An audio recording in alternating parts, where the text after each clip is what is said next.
The Paul Leslie Hour, helping people tell their stories. And now, your host, Paul Leslie.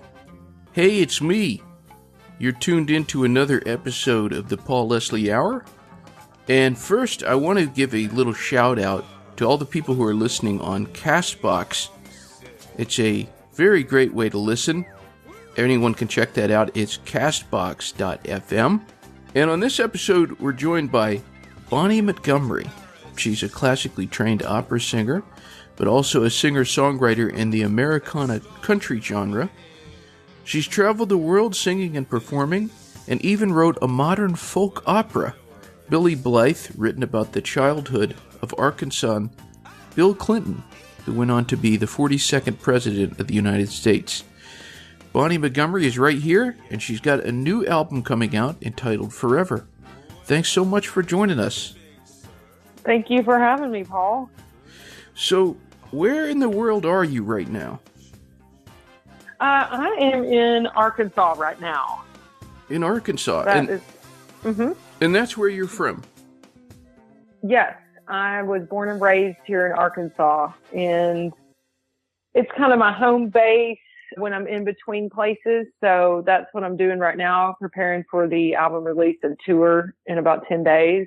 So I'm also based in Austin, Texas a lot of the year. So it just depends on what time of year it is and where I am on that.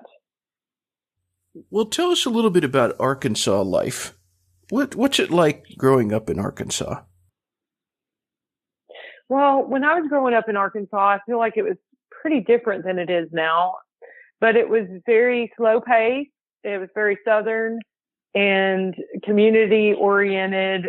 There was music all around me growing up everywhere I went. And it was a very idyllic place to be raised, in my opinion, because we had free run of beautiful spaces and farms. And I got to ride horses all the time. And my parents and my grandparents and my aunts and uncles all owned businesses down on the Court Square in my hometown. So I had a very Mayberry style childhood that I'm really thankful for, because I could just walk from school to downtown and go wherever I wanted. And I had a whole community of people that encouraged me, especially in music. And that was my experience of growing up in Arkansas. Now, it's changed a lot in my hometown because of gas industry and fracking and large corporations moving in, and all of those trends that have happened across the country, of course, hit my small town too. So it's really different. And, you know, when I was growing up, the political and social climate in Arkansas was very moderate. It was traditionally a Democrat leaning state. And now those statistics and things have changed a lot too. So that's it in a nutshell. And what about musically? What are your most vivid music memories growing up? Well, I was so fortunate to have a family that was very musical. Every single get-together we had was centered around music. My family owned a music store, still does. So we had lots of instruments in the home and at the store, and lots of music friends who loved to jam and get together and play impromptu. So every birthday, every Christmas, every holiday was a jam session. So I was very, very fortunate to just grow up thinking that was totally normal. And of course, to have all of those musical instruments at my disposal. You know, I think I picked up and tried every single instrument in the store eventually, and really gravitated towards piano and voice and guitar. So yeah, I was really lucky to have that as my background, and my family encouraged me and got me lessons.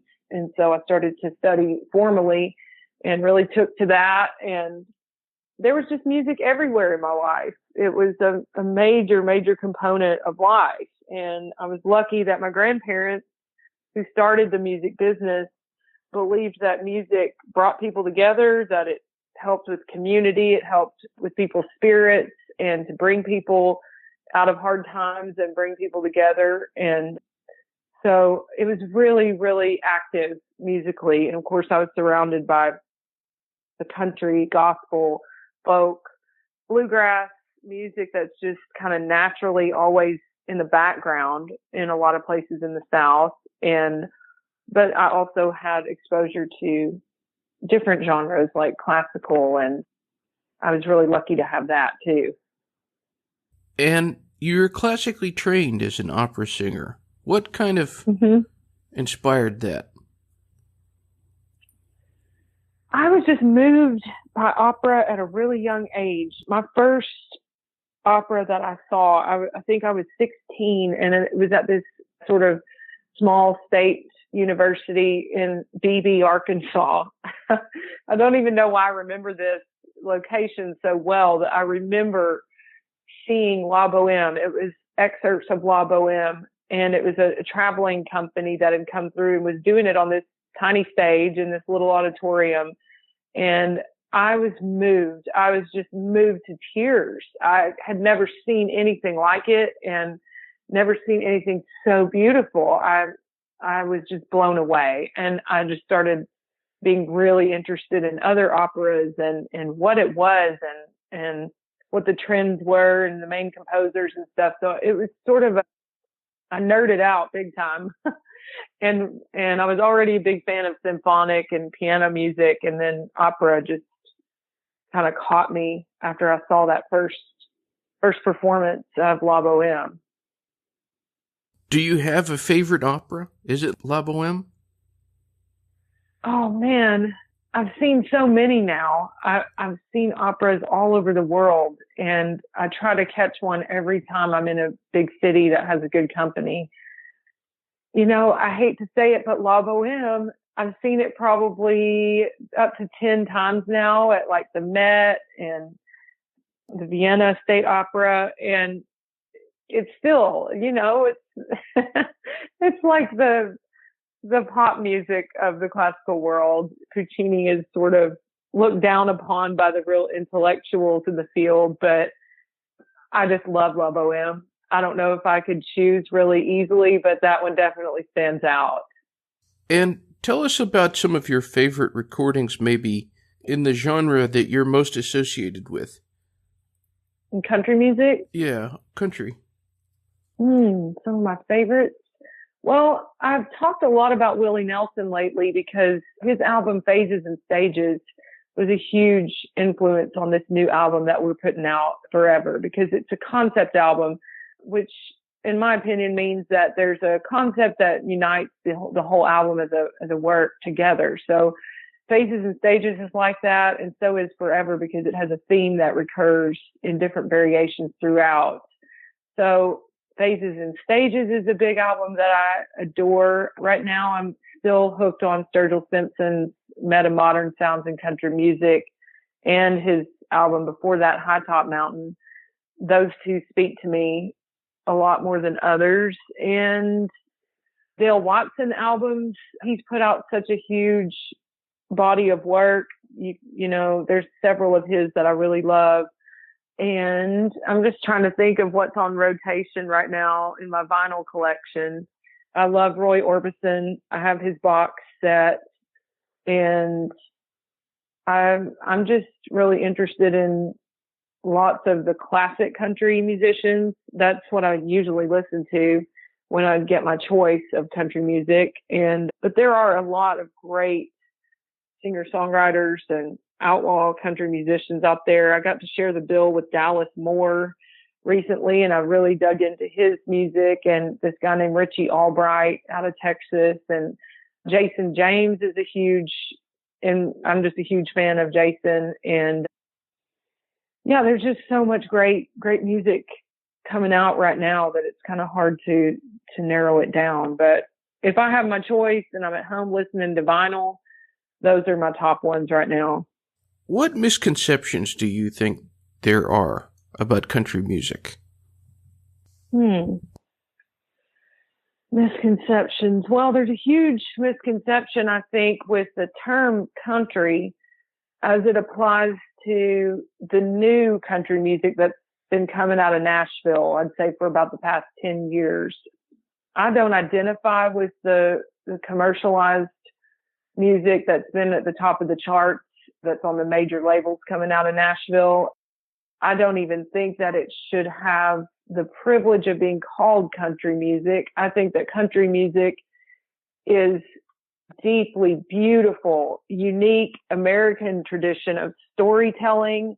It blends the Appalachian influence and the blues influence and the Cajun influence and the Texas swing and all of that.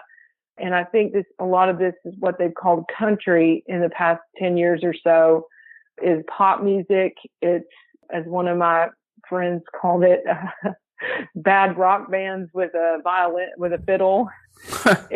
I'm sorry to be so harsh, because I think that whatever can unite people, whatever moves people, whatever inspires people is okay.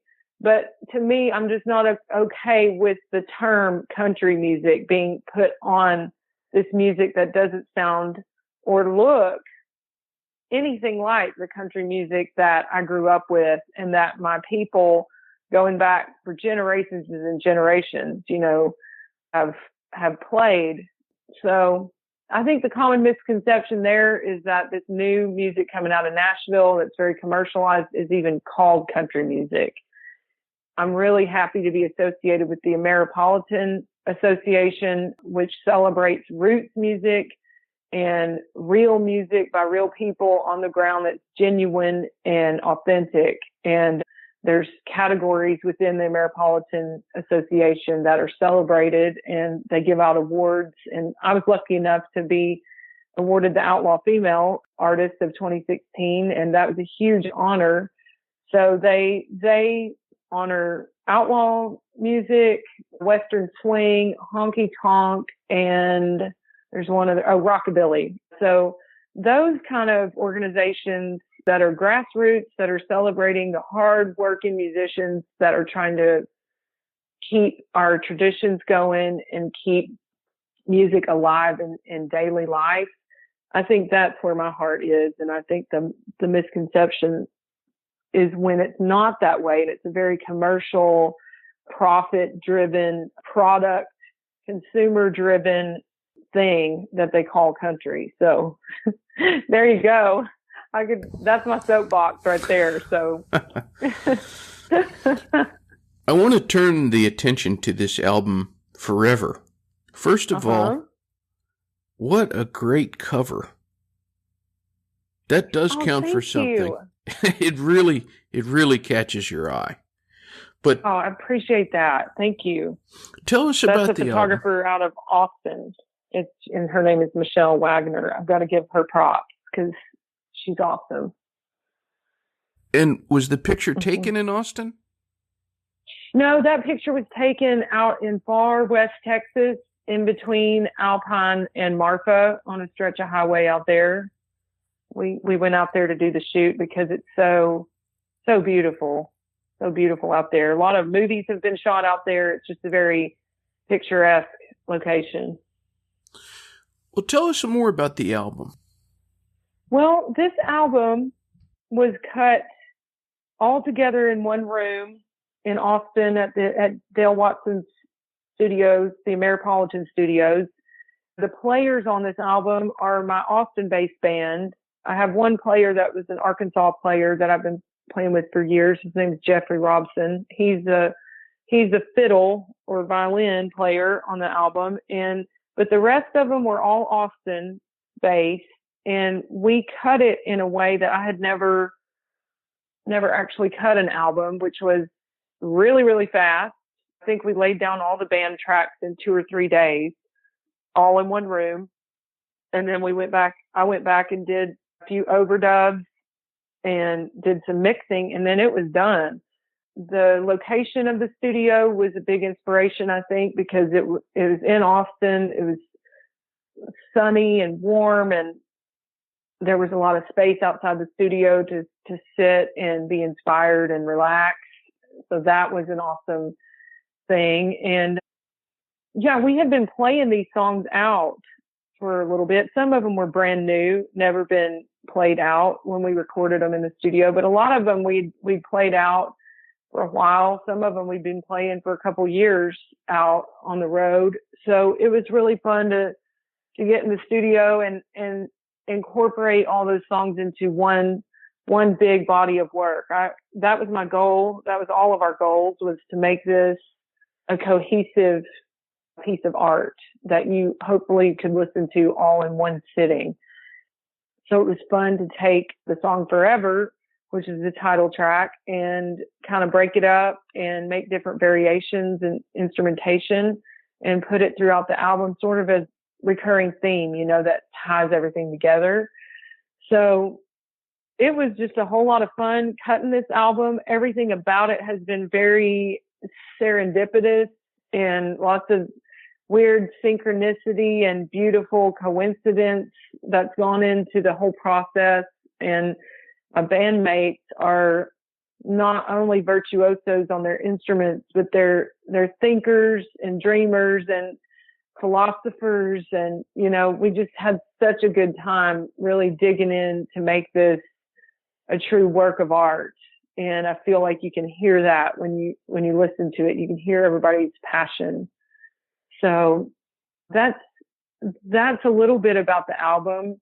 There's so much more to say because this was my first big project all on my own. I had a great label for all of the albums that came before this one, but I did not have a label on this one. I didn't have a producer or another creative leader other than myself. Now, my bandmates, I have to say, were pretty much equal in a lot of the creative decision making, but when it came to the actual big picture, that was all on me. So that was an interesting growing process for me in my career, and I'm really happy that it actually ended up happening that way, because now I feel confident to do it all on my own if I need to.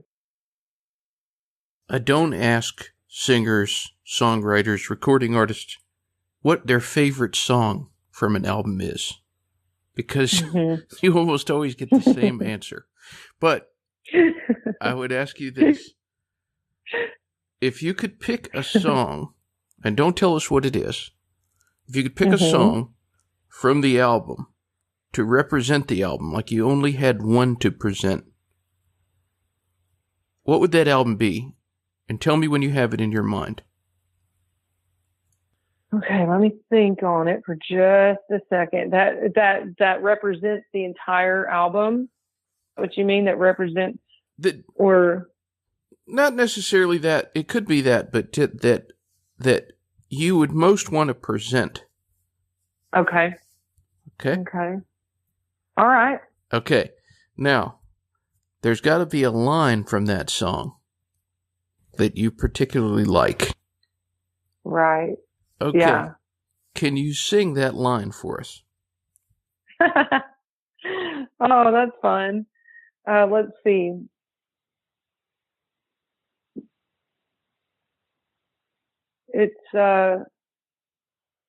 It goes like this. All the things in life that matter are the things I cannot hold. Love appears and then it scatters. Love does not do as it's told. I think that would be the one. Nice. Thank you. You can hear an operatic quality in your voice, definitely. Oh, cool. Thank you. Well, I have to ask about this opera that you're known for. Billy Blythe. When I heard about it, or as soon as I saw the words, I thought I saw Billy Blythe, like Bill Clinton. And I'm hoping you can tell us about it. Wow. You might be one of the only people that ever actually knew that was his birth name. But yeah, it is about Bill Clinton. Now, it is not about the politics or the scandals or anything of the kind. It's set in Hot Springs, Arkansas in 1959. So Bill Clinton was 14 at that time. And I was just really inspired by his story and being from Arkansas and kind of being in the South in this sort of mystical environment of Hot Springs and all of the character building that happened for him during this year of his life. there were a lot of really dramatic scenes in the home that happened to Bill Clinton when he was younger. And my friend and I, Brittany Barber, she wrote all the words for it, and I wrote all the music. And I had just come out of grad school. I was still really, really immersed in the classical world. And when I read the autobiography of Bill Clinton, I just saw these scenes on the stage in front of my eyes. I could see it and I could hear it too. So I just wrote this thing, and Brittany wrote the words, and it's a story of the human spirit and the human ability to dream and overcome obstacles. And it's a Southern story too. It's a portrait of a day in the life of someone in Hot Springs, Arkansas in 1959, which was a fascinating era of Hot Springs history, because I don't know if y'all know much about Hot Springs, but gambling was legal there for a lot of years. A lot of the big gangsters out of Chicago and bigger places around the country would come to Hot Springs and lay down their differences and lay down their arms. It was a party place. It was, very opulent, rich town for a while. And it was also an interesting place because it has the healing thermal waters that have always brought people there, even back in the tribal days. And even back then, the tribes of different Native American cultures would lay down their differences as well, because the water, they would want to, experience the thermal water and peace. So it's an interesting place. And it's also, Bill Clinton is also a really interesting character, and his mother is a fascinating woman. Strong, vivacious, larger than life Southern woman. And the opera really does center a lot around her, Virginia Clinton Kelly. And anyway, so that's the content of the opera in a nutshell. But the journey that the opera has taken has been really interesting, because it just took off and it got international media attention before it was even finished. And so as soon as I finished it, we did a workshop of it here in Arkansas that was just absolutely electric. We did 2 performances, one early and then a late performance at my favorite country venue, the Whitewater Tavern, at midnight. And it's a beautiful piece because it can be performed in a really small space. The instrumentation is just cello, violin, and piano. And the cast is like 11 people, sometimes 14 if you want a bigger ensemble. But so we did it there. It was one of the most memorable experiences of my entire life, especially my musical life. And then it went on to be performed in New York City in Hell's Kitchen. Then it went on to be performed in Ithaca, New York at Opera Ithaca, a very cutting edge, amazing company in Ithaca. And then it was performed at my alma mater, OBU, here in Arkansas, which was a huge honor. And then it was also performed by Opera in the Rock and other little companies, and it's still being used out there for workshops and scenes. And a lot of singers still use the arias for auditions and things like that. So I believe that the life of that opera has just begun. Classical music has a larger time frame for success than a lot of other genres of music. So I'm not really pushing Billy Blythe at the moment because I'm pushing my country music so hard, but I'm not worried about it. I feel like it's got a life of its own that I'll continue to watch in amazement, honestly. And I would love to write another opera. I have several other ideas, but you can probably imagine that I've been sort of preoccupied with touring and recording country music. So hopefully, though, I'll live long enough to see all of it come to fruition. Curious, do you know, or did you ever hear any word from Bill Clinton? He never made an official statement about it. I do have a friend who was filming him in his New York office in upstate New York, and he had a poster, at least at that time, for Billy Blythe hanging in his office. I definitely, because Arkansas is such a small state and Clinton's library is here and he has a residence here, it's pretty easy to get a message to him in certain ways. And I definitely did. And they never made an official statement about it. I think that they were probably concerned that it was, too personal maybe, or possibly a negative image of Clinton. but I would love for Bill Clinton to see it someday, whether I'm there or not, because just to see how inspiring his story was to so many people, and to see this operatic interpretation of his spirit, I would love for that to happen. Now, it does feature some really probably upset occurrences that happened to him as a child. So I would never want to offend anyone or have him, I don't know, have negative feelings because of seeing the opera. But I do hope someday that he can see it and just see how he inspired someone. Working our way back to your album, Forever. Mm-hmm.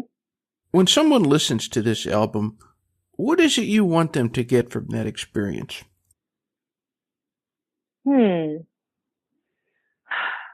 I would love for listeners to feel empowered, uplifted, and feel a positive feeling about life, and just be moved by it. That's what I hope anytime I listen to music, is that it moves me and inspires me. So that's what I would hope for this album. I hope it gets you up dancing sometimes, and I hope it gets you thinking. And, you know, that's my goal with everything I've done musically, is just to try to make the world a better place. And so if this new album can make you feel something, or especially make you feel something positive, then I feel like my job is done.